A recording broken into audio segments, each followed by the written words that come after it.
अस्सलाम वालेकुम नाज़रीन, आप देख रहे हैं अशरफ़ी हम यूट्यूब चैनल और मैं हूं शाहबाज़ अशरफ़ी।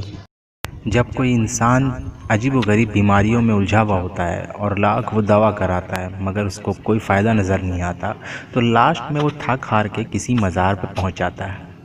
और वहां जाने के बाद जब उसे ये पता चलता है कि उस पर शैतानी सह का साया है जिसकी वजह से वो परेशान है, फिर वहाँ इलाज होने से वो धीरे धीरे ठीक भी होने लगता है।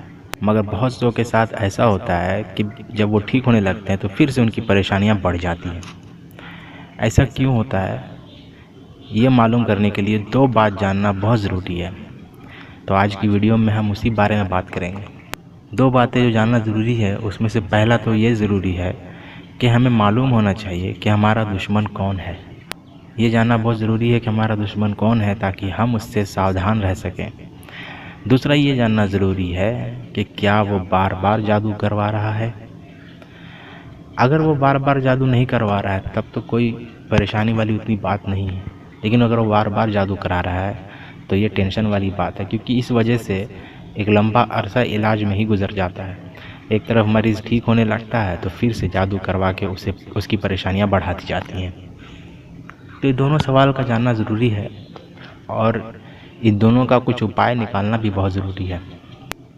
और दोनों सवालों के जवाब बड़े मुश्किल हैं, बड़े मुश्किल से इनके जवाब मिलते हैं।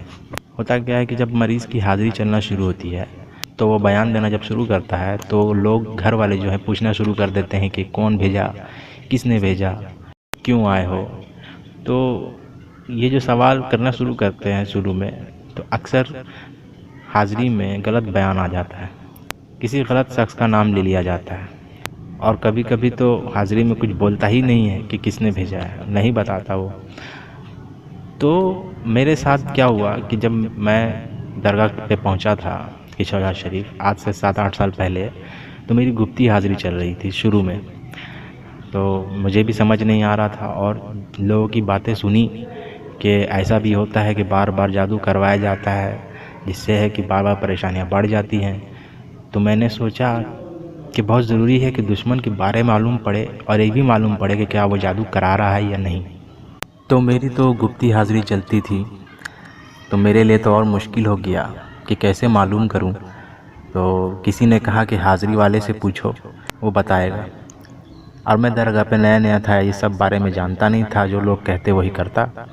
तो मैंने एक हाज़िरी वाले से पूछा कि मुझ पे किसने जादू करवाया है, मुझ पे कौन सी शैतानी शय है। तो उसने तो पहले कहा कि ऑर्डर नहीं है, ऑर्डर लो। तो मैंने ऑर्डर के लिए दरख्वास्त की। फिर कुछ देर के बाद वो बयान देने लगा। उसने कहा फ़लाने ने भेजा है, फ़लाना फ़लाना चीज़ है तुम पर। मैं सुन के थोड़ा हैरत हुआ। उसने नाम नहीं बताया, उसने खाली इतना बताया कि फ़लाँ रिश्तेदारी में कोई है, उसी ने किया है। फिर मैंने एक और हाज़िरी वाले से पूछा क्योंकि मुझे डाउट हो गया था। तो उसने भी वही कहा कि पहले ऑर्डर लो, ऑर्डर नहीं है, ऑर्डर मिलेगा तो बयान देंगे।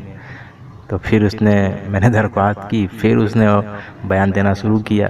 उसने किसी और का जिक्र करना शुरू कर दिया कि फ़लाँ पड़ोसी है, ऐसा है, वैसा है। तो फिर मैं उलझन में आ गया। फिर सोचने लगा यार वो कुछ और बताया, ये कुछ और बताया। और जब तीसरी बार जब मैंने पता किया तो वो मेरा रिश्तेदार ही था जो खुद बोलने लगा और हाज़िरी में कि तुम्हारा फ़लाँ रिश्तेदार है। तो मैं और भी उलझ गया। फिर मैंने बहुत सोचा और गौर किया तो मेरी समझ में आया कि शैतान का काम तो गुमराह करना है, फसाद डलवाना है। इसकी बात पे मैं क्यों भरोसा करूं? बेहतर है कि मैं जहां आया हूं वहीं लौ लगाऊं।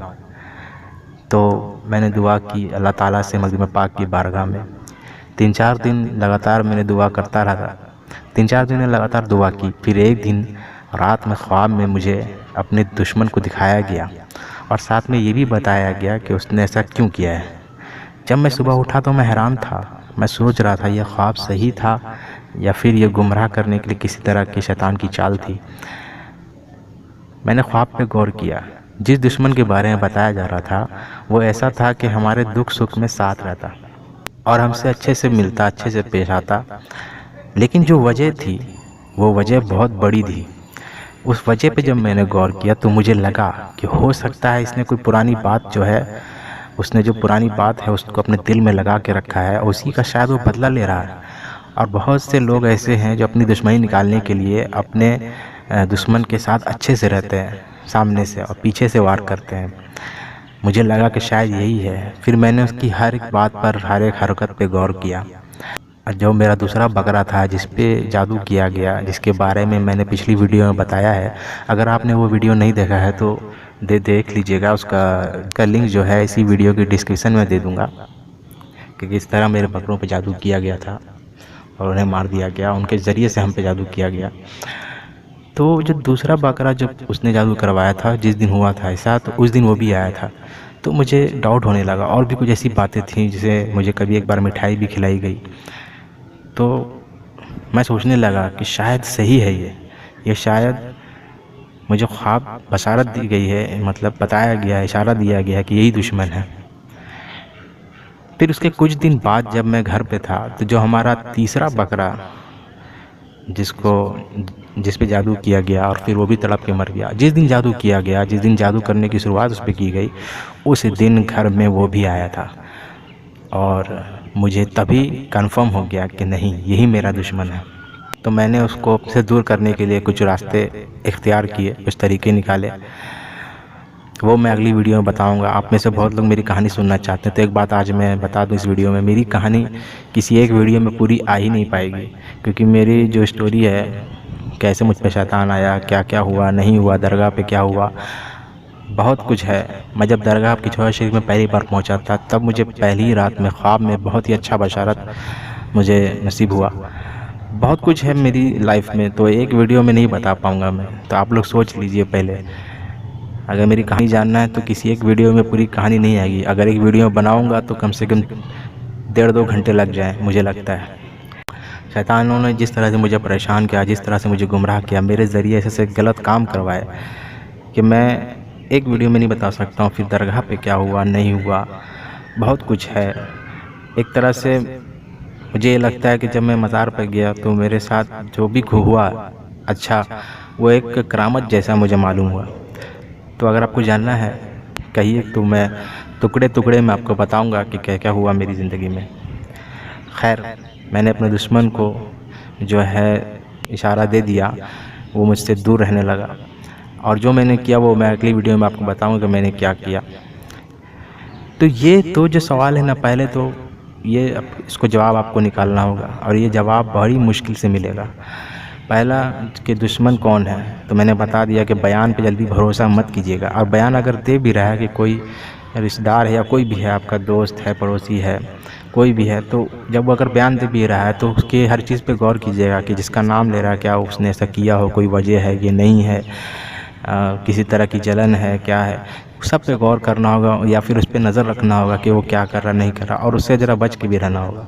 जब आप कंफर्म हो जाएंगे कि हाँ यही मेरा दुश्मन है, तब जो है मैं बताऊंगा कल, इंशाल्लाह आज या कल मैं बता दूंगा कि वो क्या करना चाहिए जिससे वो रुक जाए, जिससे वो जादू ना करे और आपसे, आपके परिवार से दूर रहे। जो लोग पर एक बार जादू होता है उनका बहुत जल्दी केस फाइनल हो जाता है, क्योंकि उनके ऊपर दोबारा होता नहीं, तो वो तो खुशनसीब होते हैं। लेकिन कुछ लोग ऐसे होते हैं जिनके दुश्मन इतने बेरहम होते हैं, इतने मतलब पूरी तरह से वो शैतानी हो जाते हैं, क्योंकि शैतान का साथ दे रहे हैं तो आप उससे कम नहीं हैं। शैतान का साथ दे रहे हैं, शैतान से मदद ले रहे हैं, तो आप उससे कम नहीं हैं। अब मैं आप लोगों को ये मना करूंगा कि काला जादू के चक्कर में कभी मत रहिएगा, किसी के ऊपर करवाने की सोचिएगा मत। और ये भी ना कीजिएगा कि अपनी परेशानी किसी और पर डालने की या दुश्मन पर डालने की सोचिएगा, वरना आप में और उसमें कोई फ़र्क नहीं रह जाएगा। तो फ़िलहाल आज की वीडियो में इतना ही, और कमेंट करके ज़रूर बताइएगा कि क्या आप लोग चाहते हैं कि बताऊँ या नहीं बताऊँ, और वीडियो को शेयर ज़रूर कीजिएगा। मैं शहबाज अशरफ़ी इंशाल्लाह मिलूँगा एक नई वीडियो में। खुदा हाफिज़।